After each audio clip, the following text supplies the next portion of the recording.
So whenever we know it's a moment where we need the other person to just like demote their ego to and just sit and hold space to listen to whatever feels vulnerable, like a straight apology, we just say eggshells. And that indicates to the other person, I need you to pause. I need you to shut your ego down. And I need you to just hold the space for me to share something that feels hard to me for me to share.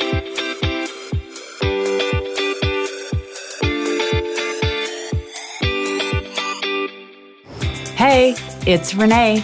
Welcome to the Into the Wild Show, the podcast for women who want to build incredible mental strength to level up their business and lifestyle. I'm Renee Warren, the founder of We Wild Women, author, speaker, award-winning entrepreneur, and your host. Together, we will make you unapologetic about shining your light, growing your business, and turning you into a wildly confident and successful leader. This is for you, the visionary, the go-getter, the entrepreneur, and for those that need a real kick in the butt to get going and to dream bigger. Each week, I bring in leading experts and entrepreneurs to help you take leaps in the right direction, because I know the best advice comes from someone who has successfully done it before. So, are you ready to level up? Welcome to Into the Wild.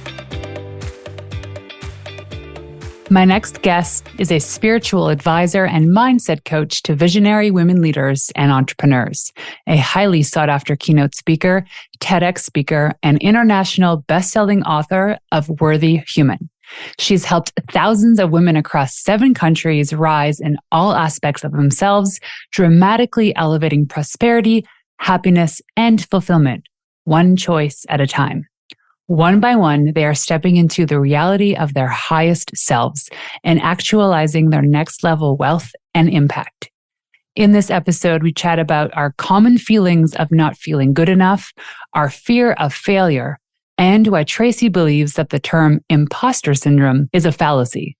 Please welcome the incredible Tracy Litt. Hi, how are you? I love it. We just before recording realized that we both have amethysts on our desks and they're there for us. Yeah.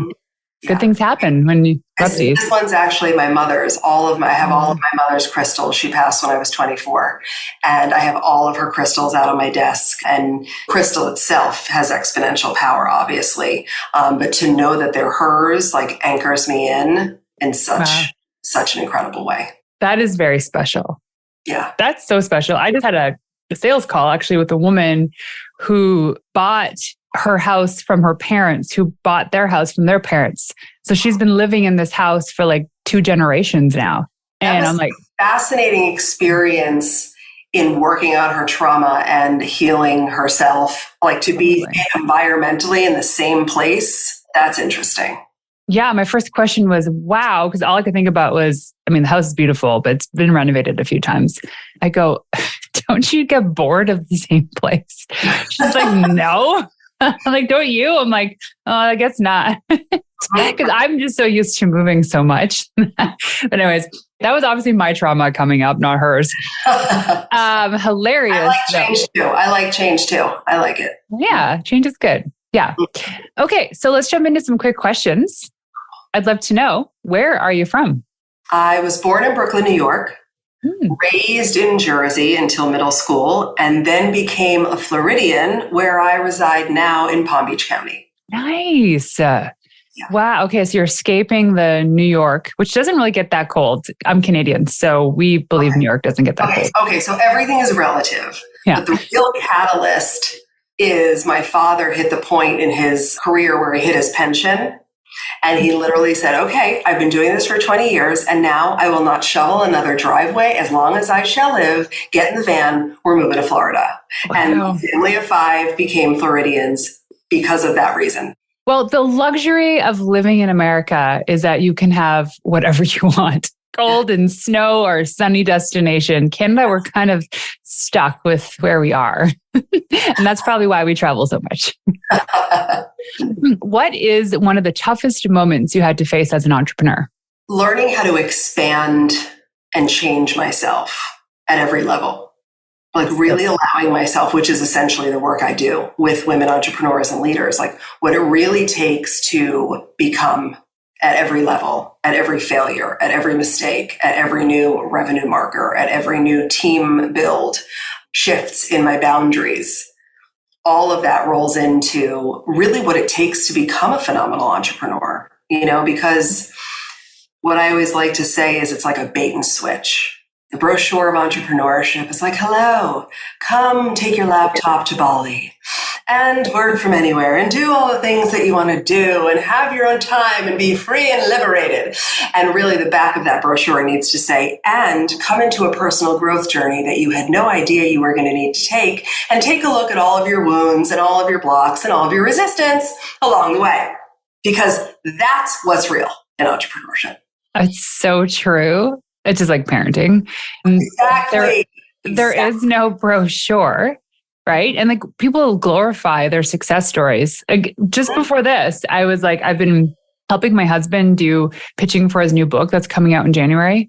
And like, I have it now. It's so tight. Like I've been working on this pitch and versions of this pitch for months now. Now every word matters. And I'm like, oh, this is so good. And I got a response back from somebody who I thought was a sure thing to be a guest on his podcast. And he goes, thanks for reaching out, Renee. It's just not a good fit. And I'm like, but why isn't it a good fit? And then I go down this rabbit hole of like, I suck. My work sucks. I can't do this. I'm not good enough. Nobody wants to hear from me. And I'm like, Renee, check yourself. You've been doing this for years, and no's are just a part of the equation. Yes. And I think that's such a beautiful thing, because that's what it means to like be a non-judgmental observer and always raise your level of mind as an entrepreneur. You can't leave your thoughts unattended, because our wiring dictates that the thoughts your mind is automatically going to populate are going to come from fear, ego, and past experience, right? So when we get like pushed against, or we get the no that we were expecting the yes or whatever, instantly, because your whole system is wired to protect you. It's like, no, don't do that again. That hurt for a second. You don't want to do that. Don't you suck? Aren't you terrible at this? Right? Who do you think you are? And if you're not invested in your inner work in tandem with your strategic work, or preceding your strategic work, the strategic work that's available to you will never work, because you don't really know how to run yourself and direct yourself. Ooh, I love that.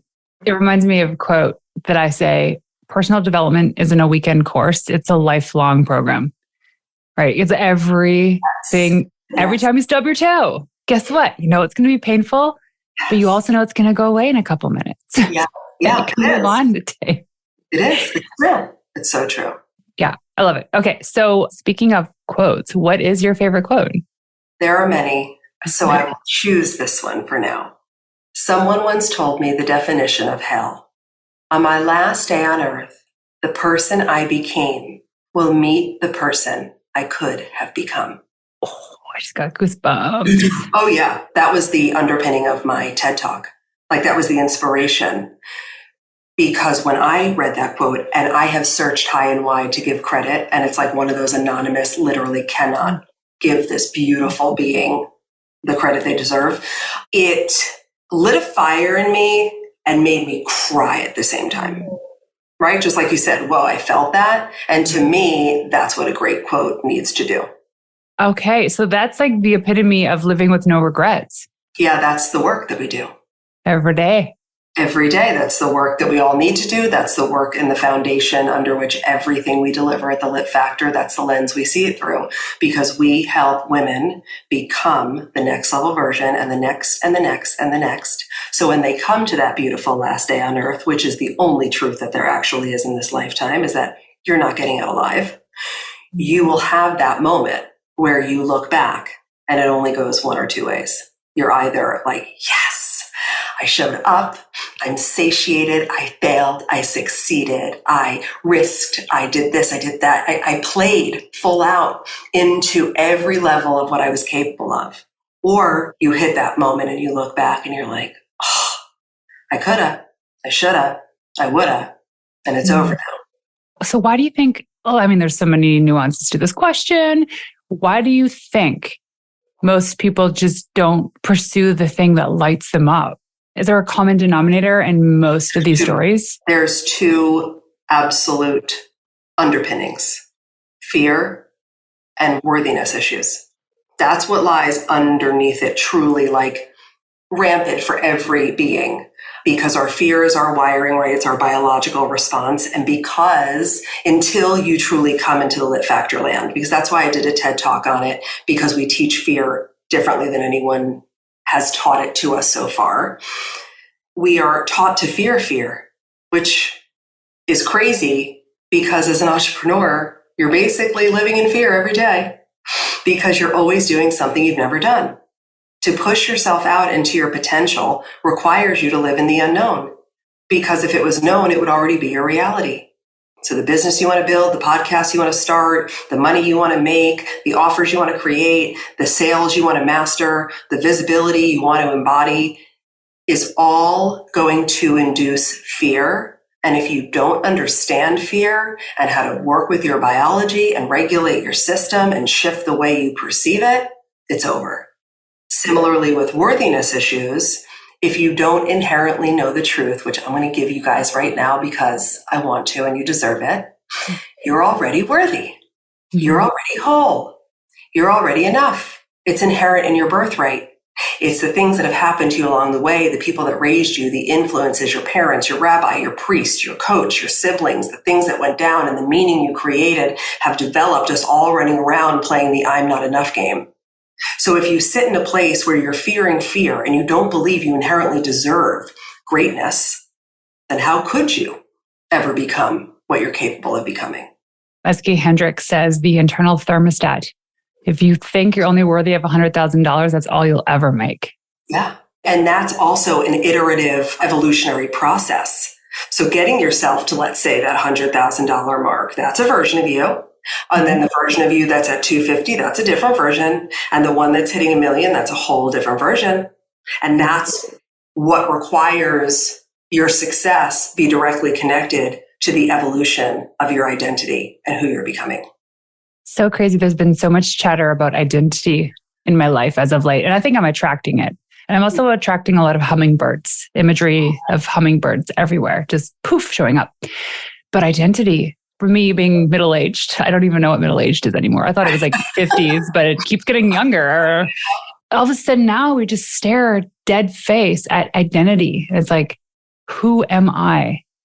And who am I is what I want to be, yet we put so much pressure on to be what we want people to perceive us to be. Yeah, well, that's one of the first places we need to go to eradicate the addiction to external approval, right? The part of it that's wired in you, like for both of us, as little girls who want to seek our parents saying, we love you, good girl, we're proud of you, right? And recognizing that the culture and society that we've been bred in until now, because we're in a consciousness revolution now, and things are literally falling down so we can rebuild them, which I think is incredible.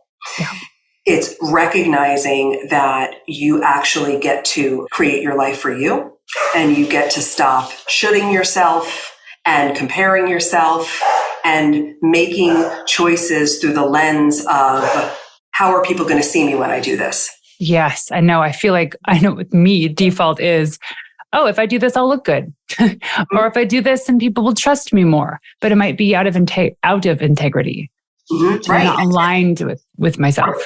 And who is it most important to be in integrity with? Yeah. We're not raised that way, especially as women, which is why one of the main reasons I work with women, because we are the change and we are the power. We are. So because you talk about identity, there's a lot of cool stuff on your website. What is what you call identity evolution? It is understanding the scope of the inner work that you get to do, and I'll identify that because I like to give as much good concrete and some how stuff. It's important, right, for every beautiful listener. It is your ability to understand what internal work qualifies as identity shifting and being able to evolve your identity at every level that calls for a next level of you, because your next level success requires the next level of you. And why do you think identity is so important in the work that you do? Because identity is everything. And it really needs to be so important in the work that everybody does, because your identity is how you perceive yourself, how you see yourself, how you relate to yourself, the beliefs you hold about yourself and then the world, the way that you think, the way that you speak, the way that you walk, the way that you talk, what you're available for, what you're not available for, what you perceive is available for you. And I could go on for like all day on this, is all happening through the lens of who you believe you are. Right? I'm the kind of person who, fill in that blank. You're like, well, I'm the kind of person who always struggles with money. There is your identity. Yep. Right? I'm the kind of person who lights up a room when I walk into it. There's a different identity. Your identity is the creator. Ooh, yeah. Okay. So I'm still doing the artist way, and I've probably talked about this a million times on 18,000 different podcasts because I've not done it. And Julia Cameron talks about whether or not you believe in God or universe or source gives you these creative inputs and downloads as a way of expressing yourself through your artist's like identity. And it's a powerful journey if you stick to the process. And I did want to chat about this. I don't even know if there's a question around this, but when I think of the term identity, what you made me realize is that there's kind of two different perspectives of that.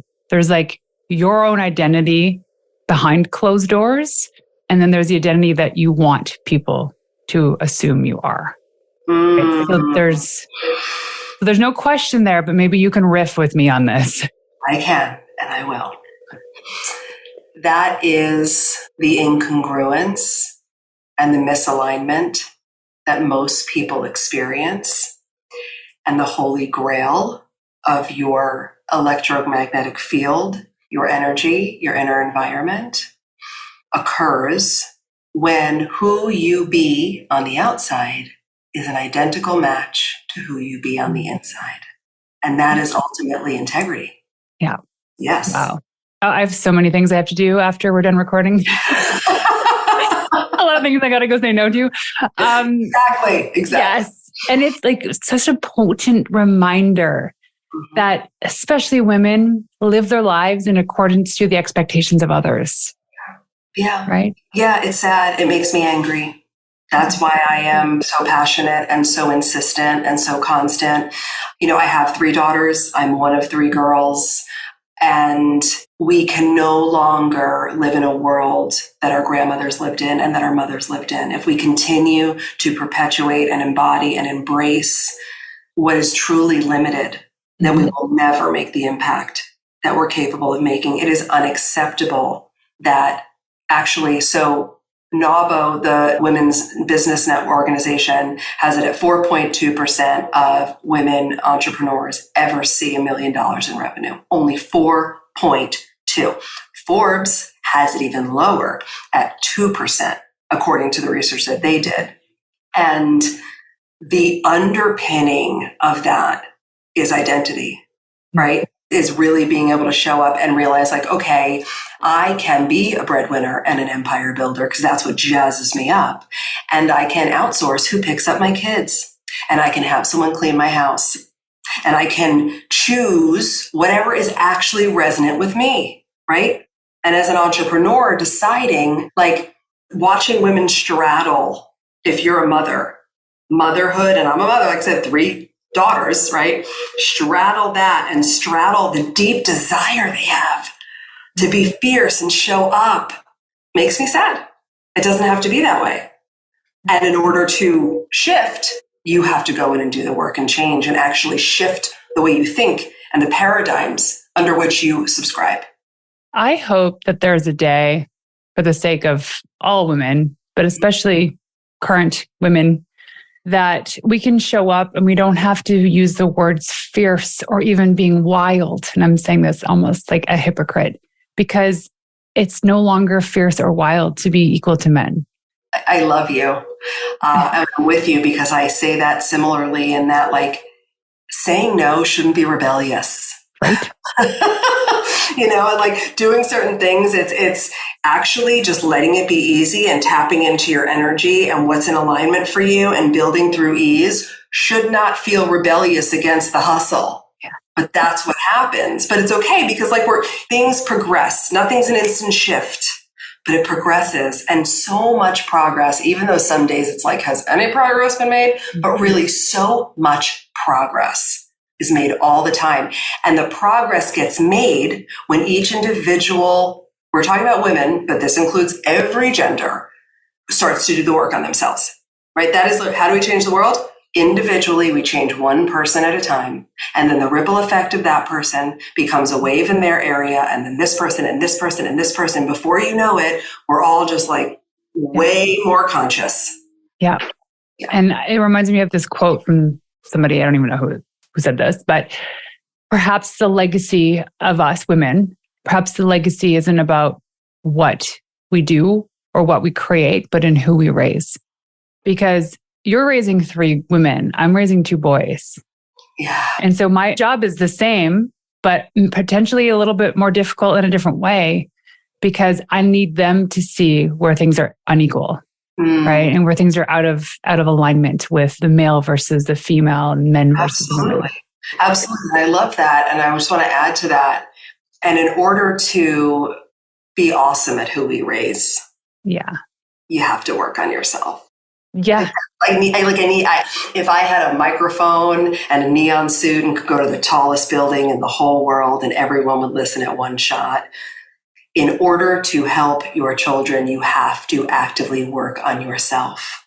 Don't even spend money investing in your kids if you're putting them back into the environment where you're high strung and dysregulated and reactive. Yeah.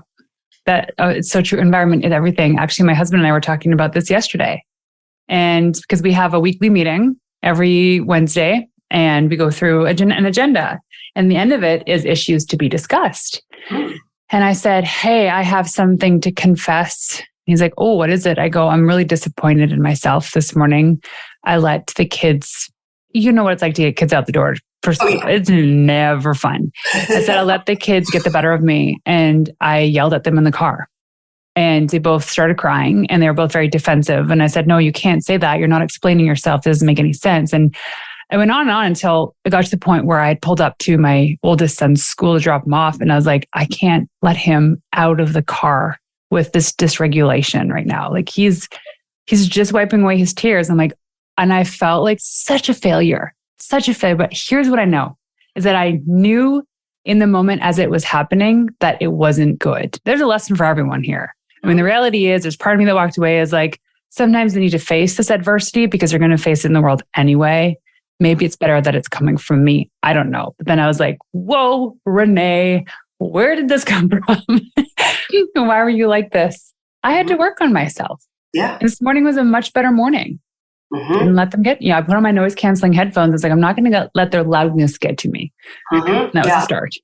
Yeah. And it's a great start. And I would love to invite you to soothe the part of your little girl that drives the judgment that moment was a moment where you were a failure, because that's not real. That's not a failure moment. It's a human moment. And no matter, I do this work, I embody this work, I am proof of this work, I teach this work. And I lose my mind sometimes. I have those because we're human. And that's where grace comes in. And I would also say, what a gift it becomes to our children to witness what genuine apology and ownership looks like, because that's a gift. To be able to have a moment where you're human and then acknowledge it, own it, and go to the boys and be like, guys, yesterday, Mom, I am so sorry. I take full ownership for what went on there, because what we're doing when that happens is we are modeling radical responsibility. Yeah. And we are teaching our children how to lower their ego and learn how to apologize. Most adults have issue apologizing without the caveat of, I'm sorry you took it that way, or I'm sorry that's not an apology, but a straight up, I'm sorry is magic.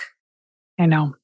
Esther Perel, I believe it was Esther Perel, said that, because we worked with her, my husband and I, on a few occasions, and we got all riled up about, is it okay to have arguments in front of our kids? Like, is it okay for them to see conflict? And she's like, absolutely. So long as they also witness the resolution. Amen. In the same moment. That's what it's about. Oh my God, that's the hardest part though. Well, it is I know. because it requires you, and I'll share something with you because I think you'll use it maybe in your marriage and listeners too. It requires a complete demotion of the ego to go to that place of resolve, to go to that place of fully healing that moment of apology without but. It requires you to actively lower your ego and come in through your soul and see your partner as the little boy or little girl that they are, and understanding that whatever makes us like this, which my husband David and I do too at times, isn't who we are, who we want to be. It's driven by the little girl and boy in us and what we're both fighting for and what our trauma responses are and what our tendencies are, right? So we play this game called eggshells. So whenever we know it's a moment where we need the other person to just like demote their ego to and just sit and hold space to listen to whatever feels vulnerable, like a straight apology, we just say eggshells. And that indicates to the other person, I need you to pause. I need you to shut your ego down. And I need you to just hold the space for me to share something that feels hard to me for me to share.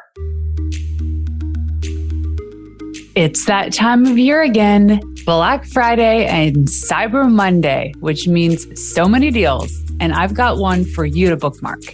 From this Friday, November 25th to midnight on Monday, November 28th, you can BOGO your way to the most productive morning with the Morning Practice Planner. In the Morning Practice Planner, I teach you how to organize your year, quarter, month, and days to become the most productive version of yourself in alignment with your values and mission. But how? It's the process, which I teach in the planner, and the accountability to yourself that pushes you to commit and start. The planner starts with some key exercises that are required before you jump into your daily pages. This is where the magic happens and where your days start to become even more fulfilling. So if this is for you, or if you know of another woman in your life that could use this addition to their morning routine, jump on the offer November 25th to the 28th. Simply use the code WILDDEAL22 to claim your buy one and get the second 50% off. That is WILDDEAL22, WILDDEAL22 to claim your BOGO buy one, get one 50% off. Go to morningpracticeplanner.com. That's morningpracticeplanner.com to grab your copy today. Currently, our approach is this is a moment for you to listen and not fix. Yes. Oh, yeah. Men default is like, gotta fix the problem everywhere. It's like, just listen. I don't need any input at all. Even if your head's going to explode, just listen to me. Exactly. Yeah. I like the eggshells though. Okay. Let's get back into this. I have Okay. a couple more questions for you. Why do so many people's personal development strategies and their journeys tend to fail? Not because what they're doing is wrong, not because the teachers or coaches are wrong. It's because it's not complete. It's because, and I'll tell you kind of the areas that I mean by that. It's not comprehensive and it's not complete. So if you are on a personal development journey and you're doing a lot of mindset work, yet you're doing kind of CBT, cognitive behavioral therapy, and thoughts become feelings, become actions into results work only, you are actually not going deep enough at the root of where your thoughts are being generated from and going into your body, which is what real thought work will do, meaning what long-term sustainably transformative neuroplasticity, shifting the neurons and the pathways inside of your brain, must include the body, or it will always fall short. Another area that I see is doing personal development and avoiding the depth of going into your wounds to see what needs to be healed, because healing is gorgeous. Mm-hmm. Healing is gorgeous, beautiful, light. Everybody likes to walk around like healing, and it's like heavy thing where you spend a lot of time on it, and then it becomes an excuse. Well, I can't do that because I'm not healed yet. Healed isn't a thing. It's not an ED. It's an ING, right? Everything's always evolving and healing and growing and expanding. So if you're not willing, and also you need support to do this, to go look at the moment that you were for, where you felt unworthy, unseen, unheard, and pay attention to what that embedded in you, and then heal that part of yourself, you'll never really get to where you want to go. You got to face it. Yeah, and do it. This is another part of where things are not complete. Doing any kind of personal growth journey has to be done through the lens of data and observation, not coming at it through I need to be fixed, not coming at it through I'm broken. Because doing that, you're coming at it from third dimensional consciousness. You're coming at it from such a low level that you are then literally like, you're setting it up to where you have to dig yourself out of a hole to even become to do something. And it doesn't work. Where I need you to come from is, oh, hi, I'm a spiritual energetic being having a human experience. My actual purpose here in life is to go within and do the healing, growing, and expansion work of my mind, body, and soul. And I'm going to see everything through the lens of data. Isn't it interesting that that's how I freaked out? Wow, I'm so glad that I found that wound where my mother said that to me and I took it as I don't matter. Now I can do something with it. And looking at personal development journeys through the lens of data is a fifth dimensional consciousness thing because you're more conscious. So, I mean, I have a few more, but those are like the crux of what I see puts people sour almost on their personal development. You feel like I'm doing the work, but it's not working. Then you have to take a look at some of that. Yeah. Oh my gosh. And knowing that it's a ing and not an ed, I like that concept, which means you're always on a journey of personal development. Always. And the most amazing thing is that like the deeper you heal, the higher you go. And the more layers of the onion that you peel off, the more things start to actually show up. I'll give you an example. I've been doing this work for about 6 years. I have told the story before. I was a single mother with an 8-month-old daughter. Nobody plans for that. And I've told that portion of the story 1,000 times on 1,000 different places and stages. And when my daughter left for college a month and a half ago, I had done enough work and her leaving was catalytic and a suppressed memory that she and I were actually on food stamps. Oh. When I was a single mother with her, I knew that I wasn't affluent then, but that memory, I had the memory, it came through. I was walking into the Medicaid office. She was on baby Medicaid. I had no insurance and I was paying at our grocery store with food stamps. And I was like, oh my God, where did that come from? But it was because my system and my consciousness readiness was there for me to see that, right? And that then opened up a whole different level of healing. And I busted through a massive additional glass ceiling when that happened. And you can't just sit in a program for 3 months and be like, let me find everything and then let me fix everything and then I'm ready. That's like insane because the healing happens in all these different ways. You said something that's so key in my journey anyways, which I'm sure listeners will relate to, is sometimes the hardest part is finding, right? It's finding the thing that caused the trauma that needs the healing. Because we have a lot of assumptions around. Yes. Well, you want to hear this too? This is crazy town. The latest brain research says that 50% of the memories we remember consciously aren't even accurate. I believe that. Okay? Like what is even happening? So and then every time you tell it or you think you revisit it, it shifts a little bit, shifts a little bit, shifts a little bit. So different modalities, or some also hypnotherapists. So going into our subconscious, that can find great things that we might not be able to access consciously. And this is a big part that is very under discussed. The more you work on your nervous system and the more you work on the safety in your body, the safer your system feels to start to open up and show you those things.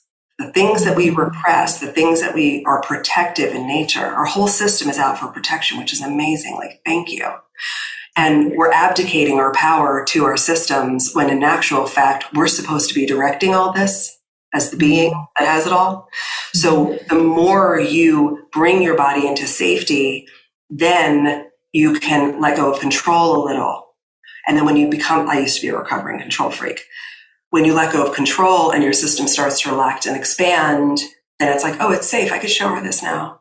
She can feel this now. It's incredible. It's the best work and the only work of our lives, as far as I'm concerned.